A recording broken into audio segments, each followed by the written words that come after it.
आशा है कि इन बेड़ियों में बंदे रहने से तुम्हें कोई आपत्ति नहीं।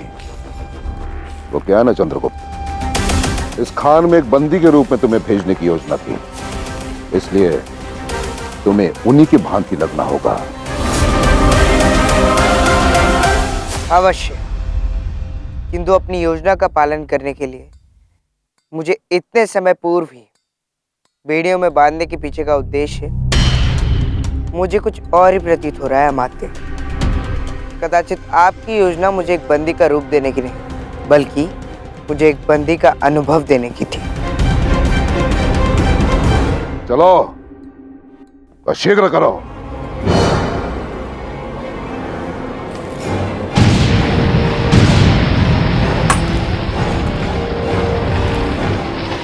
पतनराज,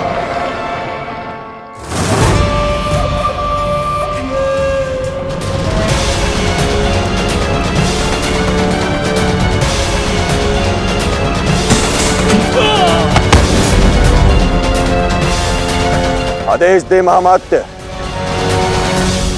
सम्राट का आदेश है कि इस दास को तुम्हारे अन्य बंदियों के भांति काम पे लगाया जाए इस खान में, और इससे कठिन से कठिन परिश्रम करवाया जाए। उत्तम। बहुत वर्षों पश्चात युवा हड्डियों के श्रम से आज सोना कसने का अवसर प्राप्त होगा मुझे। वैसे भी इन वृद्धों के रुदन मेरा धैर्य की सीमा लांघ रहा है। इन्हें क्यों मारा जा रहा है पतनराज? क्या इन्होंने यहां से भागने का प्रयास किया?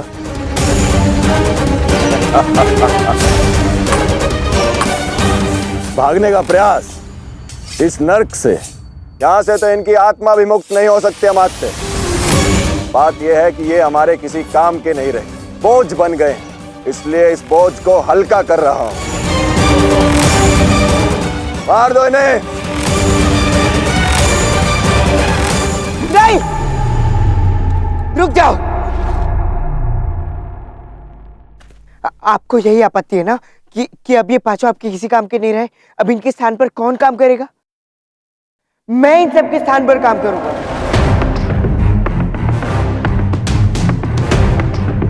बस आप इन सबको जीवित छोड़ दीजिए। 5 लोगों का काम ये बच्चा अकेला करेगा। देखते हैं कब तक कर पाओगे। इसे तुरंत काम पर लगाओ।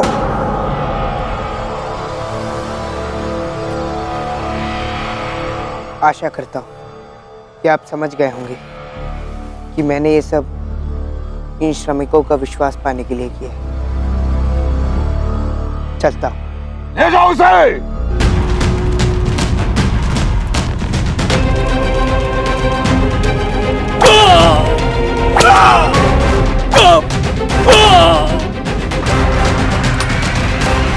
स्मर रहे पतनराज, ये दास यहां से जीवित बाहर नहीं निकलना चाहिए। तो मुझे तो ज्ञात हुआ था कि ये यहाँ सम्राट के आदेश पर एक विशेष उद्देश्य के लिए आया है, किसी समस्या उत्पन्न करने वाले को पकड़ने के लिए। यही तो समस्या की जड़ है, समस्या की जनक है। चाहता हूं कि समस्या यही इस खान में सदा सदा के लिए समाप्त हो जाए, पर तो तुम्हें सुनिश्चित करना होगा कि इसकी मृत्यु एक दुर्घटना लगे। यदि तुम्हें इस कार्य करने में दुविधा है तो स्मरण रहे पतनराज, तुम आज जो भी हो मेरे कारण हो। सम्राट ने तुम्हें उपाधि केवल मेरे कारण दी है। ये सम्राट वही सुनेंगे जो मैं सुनाऊंगा, वही देखेंगे जो मैं दिखाऊंगा। और यदि ये दास यहां से जीवित बाहर निकला तो तुम्हारी मृत्यु निश्चित है। आप निश्चिंत रहे अमात्य, जैसा आप चाहते हैं वैसा ही होगा, क्योंकि ये दास अब मेरे नर्क में है। साधो।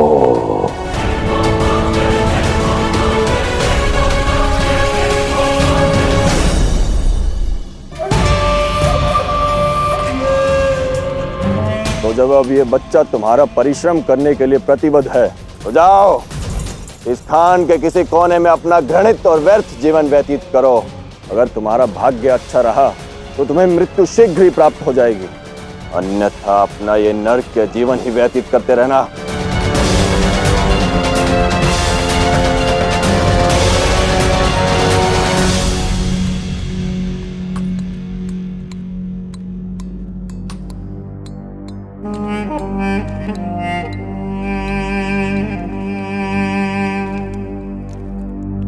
तुमको क्या लगा है कि तुमने हमारे प्राण बचाकर हम पर कोई उपकार किया है? नहीं, तुमने हम पर कोई उपकार नहीं किया है, अपितु हमारी आयु बढ़ाकर हमारी कठिनाइयों को और बढ़ा दिया है। कभी इस कुशध्वज की क्षत्रिय भुजाओं पर सबको गर्व होता था, किंतु आज इनमें केवल इतनी शक्ति शेष रह गई है कि इस छड़ी को उठा सके। तुमने मेरे अपमान को और बढ़ा दिया है, मुझे मेरी ही दृष्टि में और गिरा दिया है। मैं तुम्हें कभी आशीष नहीं दूंगा, कभी आशीष नहीं दूंगा मैं तुम्हें, कभी नहीं। कुशध्वज? कुशध्वज पीपली वन का सबसे श्रेष्ठ भाला फेंक था। उसका लक्ष्य अचूक था। उसकी भुजाओं की शक्ति से उसने शत्रु को योजनों दूर से ही मृत्यु के घाट उतार दिया था। उसके इसी बल और प्रतिभा के कारण पीपली वन ने अनेक युद्ध जीते थे। शक्ति और एकाग्रता का स्वामी था कुशध्वज। चलो, तुम्हें अंकित करने का समय आ गया है दास, ले चलो इसे।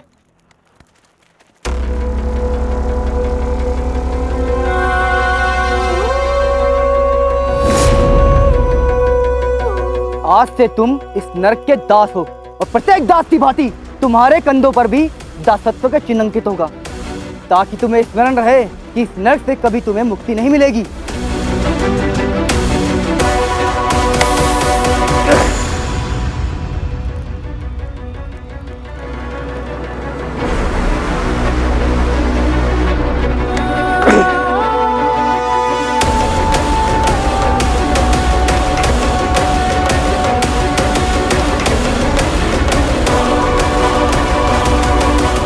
बहुत बहुत धन्यवाद। अब मैं भी इन्हीं के समान हूं, इनका भार कम कर सकता हूं। बहुत अकड़ है ना तुझमें, किंतु इस खान की उष्मा में जैसे सोना पिघलता है, तेरा शरीर और तेरी ये व्यर्थ की अकड़ भी शीघ्र ही पिघल जाएगी। बलदेव! ले जाओ इसे और समझाओ कि इस खान में अपना कौशल दिखाने का कोई लाभ नहीं। यहाँ इसे अपने रक्त, पसीने और अश्रुओं को एक करके दिन रात सम्राट के लिए स्वर्ण निकालना होगा, और यदि इससे कोई भूल हुई तो उसका दंड इसके साथ साथ तुम्हें भी भुगतना होगा। जी पथनराज। ले जाओ।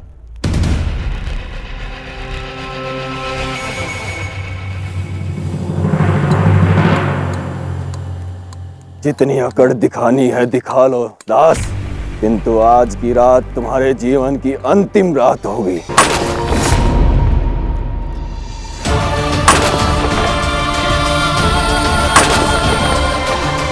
जो योद्धा पराजय में कभी विश्वास नहीं करता था, जो विश्वास और आशा के साथ शत्रुओं को सहजता से परास्त करता था, आज अपनी सारी आशाएं खो चुका है। तुमने मुझसे मेरी मुक्ति का एक अंतिम मार्ग भी छीन लिया। देखिए, मैं बस, जो तुम्हें करना था तुम कर चुके, अब और अधिक बोलने की आवश्यकता नहीं है, क्योंकि तुम्हारे जैसा दास एक शूरवीर की मनस्थिति नहीं समझ सकता, कभी नहीं। और मैं एक ऐसा अभागा शूरवीर जिसे अब केवल अपनी मौत की प्रतीक्षा करनी होगी, ये जानते हुए भी कि अब उसे रणभूमि में कभी वीर गति प्राप्त नहीं होगी। कुछ कहने की आवश्यकता नहीं है तुम्हें।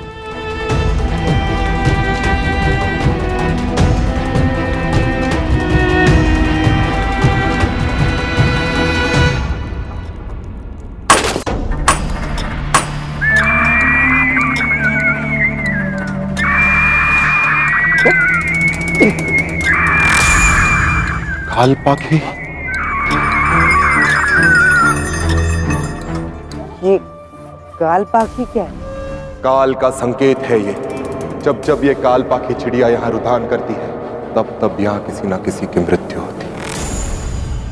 तो आज फिर कोई मरने वाला है। चलो सब चलकर देखते हैं कि आज तुम में से किसकी किस्मत चमकने वाली है।